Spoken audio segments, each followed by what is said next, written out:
అప్పుల బాధలు వెంటాడుతున్నాయా? అయితే 6 JVR వారి జాతిరత్నాలు ధరించండి. హాయ్, వెల్కమ్ టు మనం టీవీ. నేను మీ మనోజ్. పరకామణి కేసు తిరుమలలో ఇదొక దేవకోట రహస్యం, గండికోట రహస్యం అని కూడా అనొచ్చు. ఎందుకు ఆ మాట అంటున్నానంటే, పరకామణి చోరీ కేసులో టీటీడీ ఉద్యోగి రవికుమార్ అనే వ్యక్తి కొన్ని డాలర్లు దొంగతనం చేస్తే, $900 దొంగతనం చేస్తే కనీసం ఎవరు పట్టించుకోలేదు ఆ టైంలో. తర్వాత ఏదైతే విచారణ జరిగి సిట్ వచ్చి, సిఐడీలు వచ్చి, ఇంతమంది విచారణ దర్యాప్తుల సంస్థలు అందరూ అధికారులు, పెద్ద పెద్దోళ్ళు అందరూ వచ్చిన తర్వాత కొన్ని కీలకమైన వ్యక్తులు ఎవరైతే ఆ రోజు అసిస్టెంట్ విజిలెన్స్ ఆఫీసర్గా ఉన్నారో, లైక్ సిఐ సతీష్ కుమార్ గారు లాంటి వ్యక్తులు విచారణకు వెళుతుంటే చనిపోయారో, దానికి సంబంధించి భూమన కరుణాకర్ రెడ్డి గారు ఎప్పుడైతే ఆయన సరిగ్గా ఈ పరకామణి చోరీ జరిగినప్పుడు ఆయన టీటీడీ చైర్మన్గా ఉన్నటువంటి వ్యక్తి, లేదు ఇది ముమ్మాటికి ఆత్మహత్య అని చెప్పి ఆయన చెప్పడం, దాని తర్వాత హత్య అని చెప్పడం, ఇలాంటివన్నీ చకచకా జరిగిపోతున్నాయి. ఒక రకంగా భూమన కరుణాకర్ రెడ్డి గారు సిఐ సతీష్ కుమార్ హత్య కేసులో దానికి ఎంతమందికి ఇచ్చాలో అంతమందికి ఇచ్చారు, అదందరూ తెలిసిన విషయమే. ఇప్పుడు కట్ చేస్తే జగన్మోహన్ రెడ్డి గారు పరకామణి కేసులో రవికుమార్ గారిని అడ్డంగా బుక్ చేశారు. ఒక్కసారి ఆ క్లిప్ విందాం. ఈ పరకామణి కేసు అసలు ఆశ్చర్య కలిగించే కేసు. ఈరోజు నిజంగా పరకామణి అనేది అసలు కేసు ఏంది అని ఒకసారి చూస్తే, ఆ రోజు హుండీ డబ్బులు లెక్కిస్తూ లెక్కిస్తూ చిన్న చోరీ, 9 నోట్లు, $9 వర్త్ 72,000 ఇండియన్ కరెన్సీ, 72,000 విలువ అంతే. ఏకంగా 14 కోట్ల రూపాయలు వర్త్ టీటీడీకి దేవునికి రాసిచ్చినాడు వాళ్ళ కుటుంబం. ఏది చేస్తా ఉన్నారు స్వామి మీరంతా? విన్నారు కదా, జగన్మోహన్ రెడ్డి గారు ఏమంటున్నారు, కేవలం $9 విలువ 72,000. అసలు అది చిన్న కేసు ఎలా అవుద్ది? $9 72,000 ఎలా అవుతుంది? నాకు ఇప్పటికీ అసలు ఆ లాజిక్ అర్థం కావట్లా. ఏ దేశ కరెన్సీ ప్రకారం, ఏ దేశ డాలర్లు అవి, ఏ దేశ కరెన్సీ ప్రకారం అవి 72,000 రూపాయలు మన ఇండియన్ కరెన్సీలో? జగన్మోహన్ రెడ్డి గారు నిజంగా చాలా కంపెనీలు ఉంటాయంటారు విదేశాల్లో, మరి ఆయనకి ఎక్కడ ఉన్నాయో అసలు $9 విలువ 72,000 ఎలా అయిందో నాకు ఇప్పటికీ లాజిక్ అర్థం కావట్లేదు. సరే ఓకే, జగన్మోహన్ రెడ్డి గారు లాజిక్ పక్కన పెడదాం.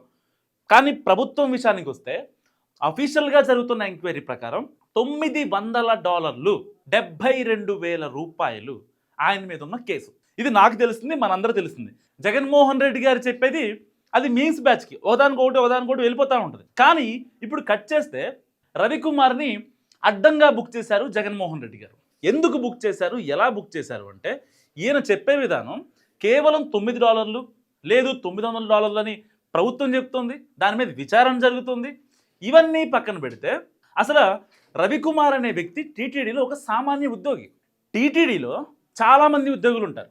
సో దానికి ఒక చట్టబద్ధత ఉంటుంది, ఏ ఎంప్లాయీకి ఎంత ఇవ్వాలనే దానికి ఉంటుంది.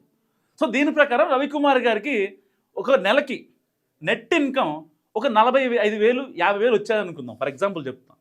ఆయన ఆస్తి ఎంత ఉంటుంది? మహా అయితే పిల్లల చదువులు, వాళ్ళ ఇంట్లో మెయింటెనెన్స్, ఇవన్నీ పక్కన పెట్టుకుంటే నిజంగా సామాన్య ఉద్యోగులు మనలాగా ఆలోచించండి. కూడబెట్టుకునేది ఏమి ఉండదు, వచ్చినట్టు పోతూ ఉంటాయి. ఓకే, వీళ్ళ తాతోళ్ళు, వీళ్ళ ముత్తాతలు, వీళ్ళ నాన్నలు వాళ్ళందరూ ఆయన కోసం కూడబెట్టి ఈయన ఆ కొండల్ని కరిగించుకుంటూ తింటున్నాడు అనుకోండి, ఎంత ఉంటుంది మహా అయితే? అలాంటి వ్యక్తి అనుకుందాం ఫర్ ఎగ్జాంపుల్. అలాంటి వ్యక్తికి, కొన్ని కోట్లు ఉన్న వ్యక్తికి మరి ఇన్ని డాలర్లు దొబ్బేయాల్సిన పని ఏంటి? కేవలం 72,000 రూపాయల కోసం కక్కుర్తి పడతాడు ఆయన రవికుమార్ గారు? పడే ఛాన్స్ లేదు కదా. మరి అలాంటప్పుడు ఆ డబ్బులు ఎందుకు దొంగతనం చేశాడు? సరే ఓకే, దొంగతనం చేశాడు, అంతా బాగానే ఉంది. దొరికాడు, అప్పుడు దొరకలేదు, తర్వాత దొరికాడు. దొరికినప్పుడు ఎవరైతే ఆఫీషియల్స్ ఉన్నారో మరి ఆ కేసును ఎందుకు రాజీ చేశారు? అకస్మాత్తుగా ఎవ్వరికీ తెలియకుండా మొత్తం గూడు పుటాన్ని చేశారు. మరి ధర్మారెడ్డి గారికి తెలీదా? భూమన కరుణాకర్ రెడ్డి గారికి తెలీదా? ఏ రెడ్డి గారికి తెలియదు ఈ విషయం? అందరికీ తెలిసే లోక్ అదాలత్తో రాజీ చేయించారు. ఎలా రాజీ చేయించారు? దీనికి ఈ కేసు గురించి పర్టికులర్గా అనవసరమైన టైం వేస్ట్ ఎందుకు, సమయం లేదనే ఒకే ఒక్క రీజన్ చెప్పి రాజీ చేయించారు. దాదాపుగా 14 కోట్ల రూపాయలు దేవుడికి రాసిచ్చి, దేవుడిని కూడా మలినం చేశారు. నిజం చెప్తున్నా. మరి ఇలాంటి సామాన్యమైన ఒక టీటీడీ ఉద్యోగికి 14 కోట్లు ఎలా వస్తాయండి? ఆయన అకౌంట్లో ఎలా ఉంటాయి? సరే వస్తు రూపేణా ఇచ్చారా, లేకపోతే భూమి రూపేణా ఇచ్చారా, నగదు రూపేణా ఇచ్చారా, బంగారం రూపేణా ఇచ్చారా, ఎలా ఇచ్చారని పక్కన పెడదాం. అన్ని ఆస్తులు ఎలా కూడబెట్టగలిగాడు అంటే ఆయన దగ్గర నుంచి ఎంత ఆయన శ్రీవారి సొమ్మును ఎంత దొంగిలించి ఉంటాడు, ఎంతమందికి షేర్లు ఉంటాయి. ఆయన్ని ఇప్పుడు సేవ్ చేయడం కోసం పని కట్టుకొని ప్రెస్ మీట్లు పెట్టి మరి జగన్మోహన్ రెడ్డి గారు ఒక చిన్న మాటతో తెలుస్తారు.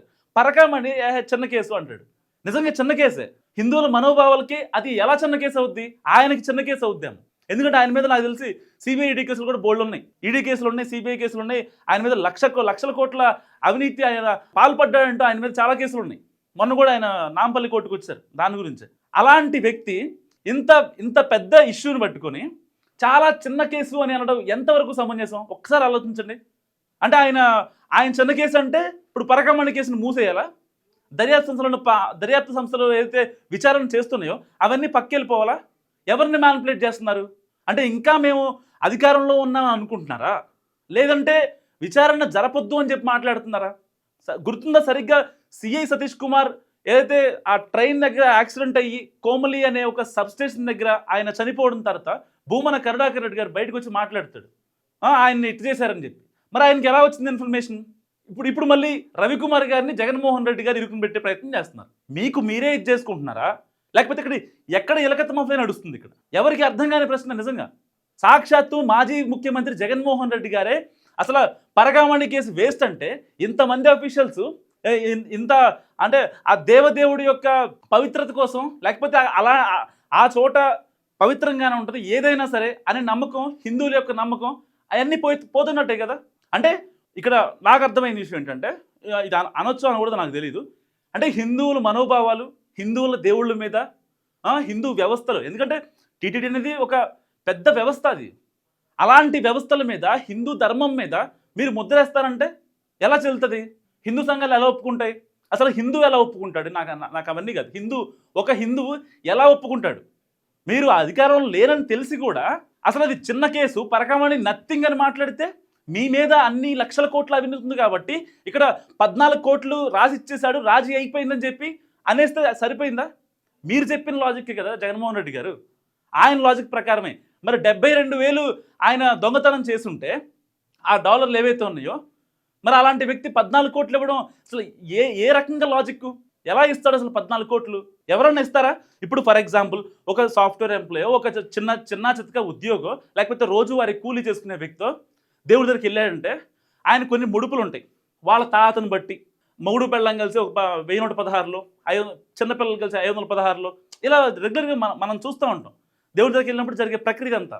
అంతేగాని దేవుడు డబ్బులు కొట్టేశాం కాబట్టి దేవుడికే ఇంకా మన దగ్గర ఉండి మొత్తం ఇచ్చేసి 14 కోట్లు ఇవ్వడంటే మాటలా? ఒక సామాన్య చిరు ఉద్యోగి 14 కోట్లు దేవుడికి ఇచ్చాడంటే ఇంకెంత నొక్కేసి ఉంటాడు? Just imagine. భూమన కరుణాకర్ రెడ్డి గారు, జగన్మోహన్ రెడ్డి గారు ఇచ్చే డాట్స్ కనెక్ట్ చేస్తే అసలు సిట్ ఆఫీషియల్స్కి, ప్రభుత్వానికి, ఇంకా ఎవరైతే వైసీపీ అభిమానులు, వైసీపీ డైహార్డ్ ఫ్యాన్స్, ఇంకా న్యూట్రల్ ఫ్యాన్స్ ఎవరైతే ఉంటారో వాళ్ళు ఒకసారి ఈ డాట్స్ కనెక్ట్ చేసుకోండి, వీళ్ళు చెప్పే మాటలు కనెక్ట్ చేసుకోండి. ఎంత అవినీతి జరిగిందో జస్ట్ ఇమాజిన్. మీ ఊహకే వదిలేస్తున్నా. 70,000 ఎక్కడ, 14 కోట్లు ఎక్కడ? ₹1 అంటే ఒక నాలాంటి ఉద్యోగికి లైఫ్ టైం సెటిల్మెంట్. నాకు 30 ఏళ్ళు, ఇంకొక 30 ఏళ్ళు నేను పనిచేసిన సరికి ₹1 నేను సంపాదించలేను. తర్వాత పెళ్ళి అవుద్ది, పిల్లలు, అలా స్కూల్ ఫీజులు ఇవన్నీ ఆటికే పోతాయి. ₹1 అంటే సరెండర్ అయిపోతారు ఎవరైనా. అలాంటిది 14 కోట్లు ఇచ్చారంటే ఎంత స్కామ్ జరిగింది ఒకసారి ఇమాజిన్. సో జగన్మోహన్ రెడ్డి గారు రవికుమార్ గారిని అడ్డంగా బుక్ చేశారనేది నా అభిప్రాయం. మీరేమనుకుంటున్నారో మస్తు కామెంట్ చేయండి. చూస్తున్నాను మనం టీవీ.